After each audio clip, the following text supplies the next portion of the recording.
বিয়ের পরে এই প্রথম কিন্তু আমার সেই পুরনো কলেজের বান্ধবীর সাথে দেখা করতে যাব। তোমরা যারা আমার আগে থেকে ভিডিও দেখো তারা অবশ্যই আমার বান্ধবীকে চিনে থাকবে, আর যারা আমার নতুন ফলোয়ার্স তারা তো চেনো না।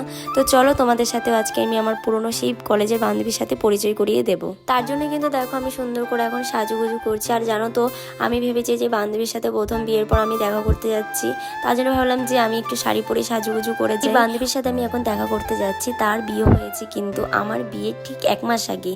ওর বিয়ে ছিল ফেব্রুয়ারির 6 তারিখে, আর আমার বিয়ে ছিল কিন্তু তার পরের মাসের 4 তারিখে। কেমন না, ওর বিয়েতে আমি কিন্তু যেতে পেরেছি, কিন্তু ও আমার বিয়েতে আসতে পারিনি।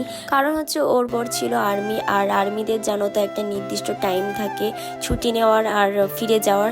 তাই কিন্তু আমার বিয়ের ডেট মানে পরের মাসের 4 তারিখে কিন্তু ওর বরের ফিরে যাওয়ার ডেট ছিল আমার বিয়ের দিন। তাই কিন্তু ও আমার বিয়েতে আসতে পারেনি। প্রচুরই মন খারাপ ছিল যে আমার বান্ধবীটা আমার বিয়েতে আসতে পারেনি। আর এইদিকে দেখো আমি কিন্তু রেডি হয়ে গিয়েছি পুরো, আর আমি একটু হেঁটে হেঁটে রাস্তার দিকে এগিয়ে যাচ্ছিলাম।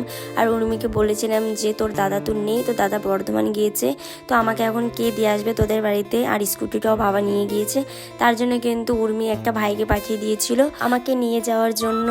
আর এইদিকে উর্মি দেখো ওদের দোকানে এসেও বসেছিল, আমরা দুই বান্ধবী কখন আসবো আমাদেরকে নিয়ে, তারপরেও বাড়ি যাবে। আর জানো তো আমার বাড়ি থেকে উর্মির বাড়ি কিন্তু মাত্র বাইকে লাগে 3 মিনিট, আর হেঁটে যদি যাও ওই 10 মিনিট লাগবে।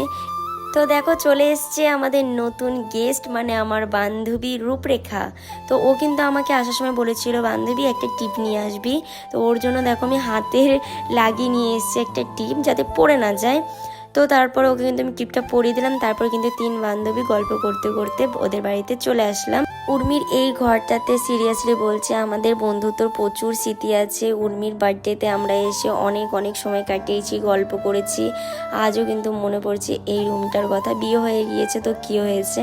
তো দেখো আমরা কিন্তু গল্প করতে করতে উর্মি আমাদের জন্য কিন্তু দেখো সিঙ্গারা আর কোল্ড ড্রিঙ্কস নিয়ে এসছে।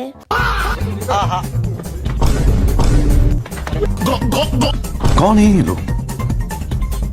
السلام عليكم। তো আমার সিরিয়াসলি বলছি কিচ্ছু বলার নেই। আর উর্মি দেখো খেতে বসেছে কিভাবে, আমরা বসেছি সুন্দরভাবে, আর ও কিন্তু ঝুলে ঝুলে খাবার খাচ্ছে পুরো বাদরের মতো। আমরা কিন্তু 3 বান্ধবী বেশ জুটিয়ে গল্প করছিলাম, আর বাইরে পড়ছিল বৃষ্টি। তারপর কিন্তু বৃষ্টি শেষ হতে না হতে কিন্তু কাকিকে বললাম কাকি বাড়ি আসছি। আর জানো তো উর্মির কাকি, মা আর ওর বৌদি মানে বাড়ির সবাই কিন্তু আমাকে প্রচুর ভালোবাসে, তার জন্য কিন্তু আমি প্রায় উর্মিদের বাড়িতে যাই।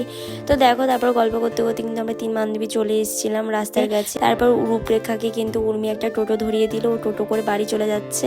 আর আমার হালদার বাবু কিন্তু আমাকে নিতে চলে এসছে। তো চলো এবার কিন্তু বাড়ি যাই।